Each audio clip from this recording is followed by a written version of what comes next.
Hey, what's going on, guys? This is Jake with Fitness Insider coming at you guys with another good one today. But first, as always, hit that subscribe button, join the family. I would love to have you. Special thanks to everybody who has been subscribing and liking the videos, commenting, man. I appreciate you guys more than I can say. And I will do my best to keep up with the comments. And again, much appreciated. Thank you so much. So let's go ahead and get into this. So I'm basically going to do an overview of the Arnold Classic in its entirety. Basically what I wanted to do last night, I'm going to do now, especially now that we have the scorecards released. So the scorecards actually are pretty interesting. If you look at Big Ramy and Dexter Jackson, they're separated only by 1 point. So I'm making an emphasis on this because I do want to make a big point here.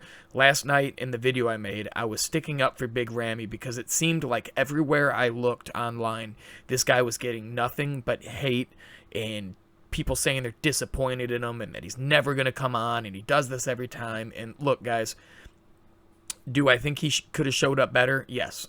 Do I think he needs to downsize a little bit to be better conditioned? Yes. But I will stick up for him the same way I did last night. He was not off by any stretch of the word, okay? He, especially if you look at the night show, if you want to say he was kind of off for the prejudging, I'll give you that. And I don't want to say even off.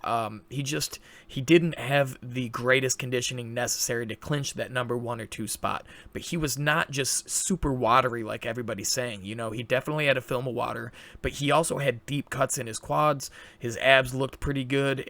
You know, he looked pretty good. His back was pretty watery, though, I'll give you that.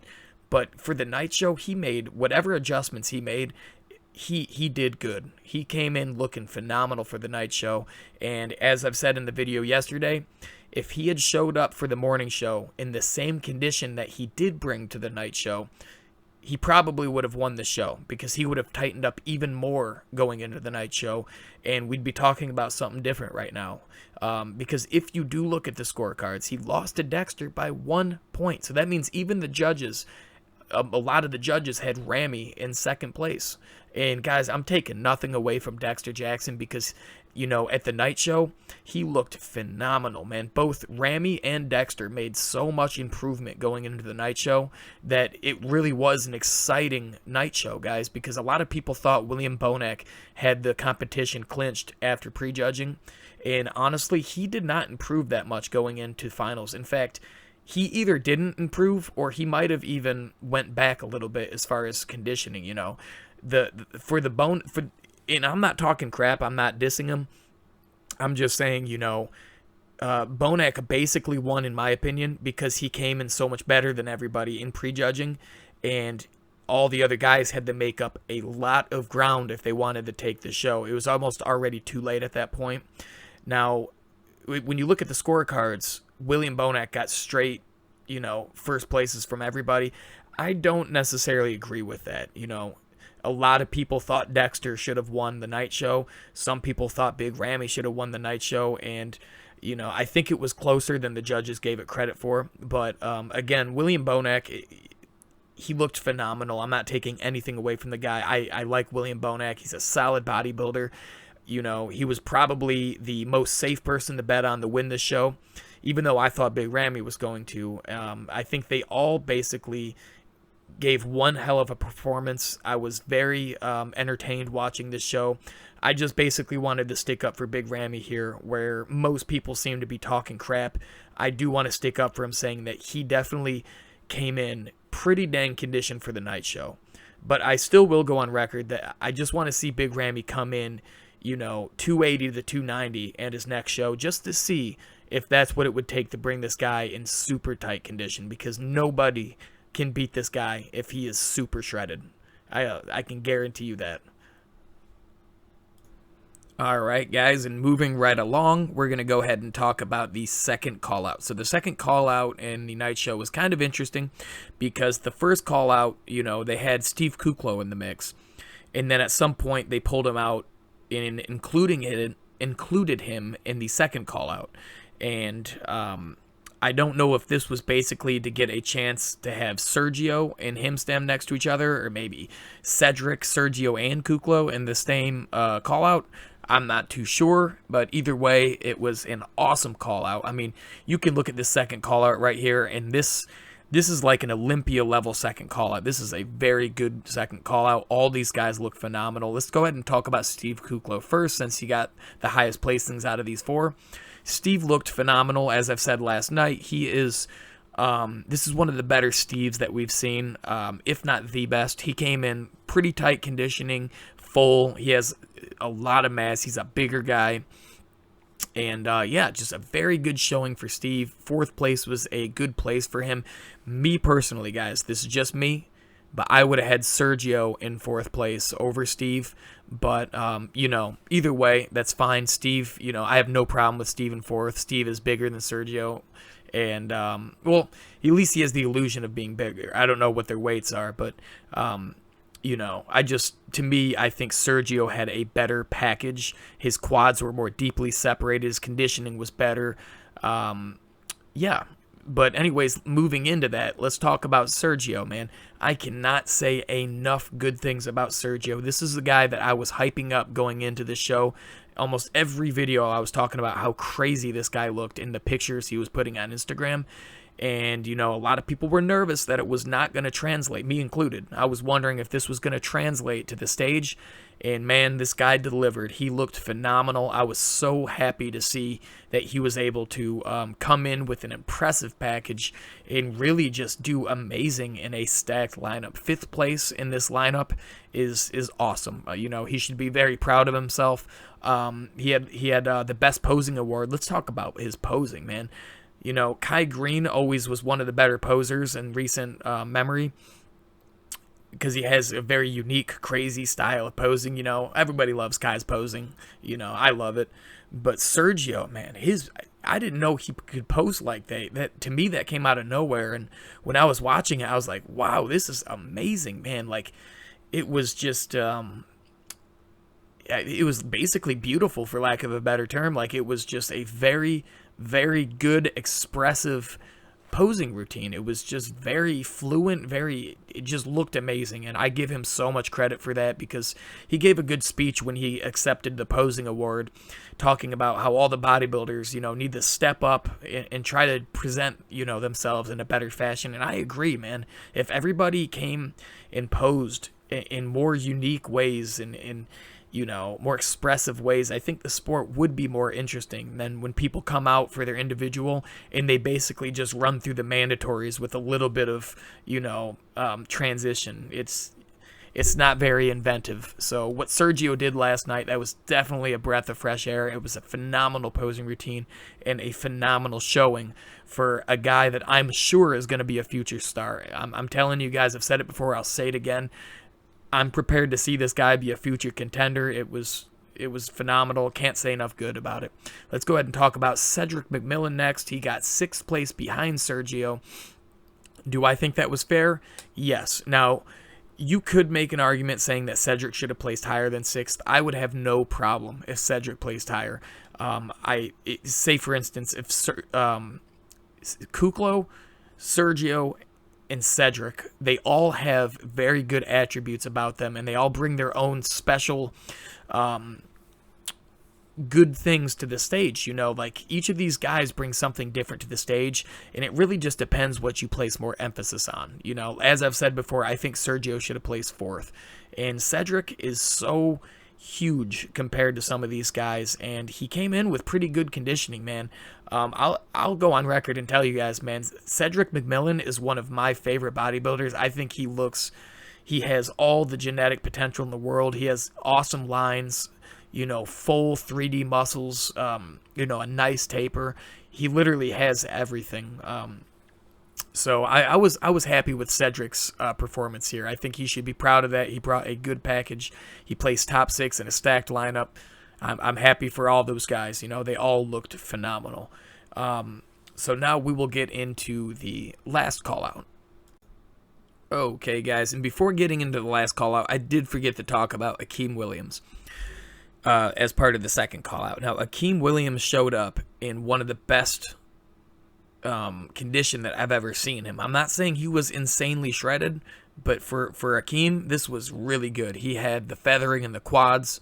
in certain poses, and you know, he just came in looking at a very good. It was a very good package for Akeem, and I was happy to see that. Do I think 7th was a good position for him? Yes, actually, I do. I think it was a fair placing for him. Now, Akeem Williams has so much potential, man. He has insane muscle bellies on this guy. I don't know another pro that has the same kind of muscle that this guy has. It's really hard to describe what it's just a very thick, crazy amount of muscle on this guy, and the lines and proportions look good. He has a nice taper, nice thin waist, big flaring quads.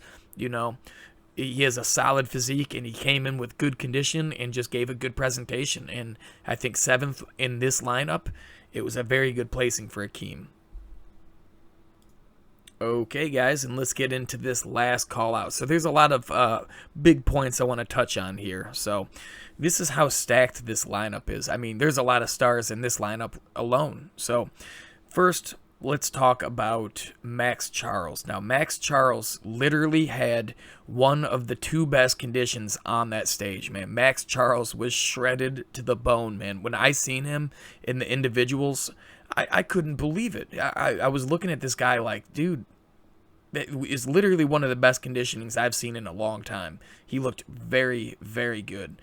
And for him to place where he did, I think it's fair, you know, because I don't think he has the genetic structure to really surpass somebody like Cedric or you know, you could make an argument for him beating Akeem, but, you know, it's fair. You know, Akeem's has more muscle mass, and it just really comes down to that. But, yeah, Max Charles, you probably could have given him 7th place over Akeem because he was just so shredded and looked amazing, and it was a very, very good showing for Max Charles. And next, we'll talk about Victor Martinez. Now, Victor Martinez, man, as I've said before, he is a legend. Everybody loves Victor. I think he looked pretty good here. Victor's biggest problem, of course, is the legs. As you get older, it is the first thing to go, and he's definitely a victim of that. His legs are shrinking, as you can see, and, you know, his upper body looks amazing. It's very, very reminiscent of how he looked back in the day when he was basically one of the top couple bodybuilders in the world. It's cool seeing Victor on stage. As you can see right here when they go into the back double bicep, he posted up a picture leading into the show, and he looks phenomenal, man. Even on stage, it's insane. He has one of the better backs probably in the IFBB, man. He looks phenomenal from the back. As far as from the waist up, again, his legs are down, and I think that's why he placed where he did. Let's go ahead and talk about a big topic of the show, Patrick Moore. So Patrick Moore is another guy that I was hyping up into the show, and he just did not quite bring the goods to place in that top 6 or even close to it. Now, I think the biggest problem with Patrick Moore, well, actually, it's 2 things.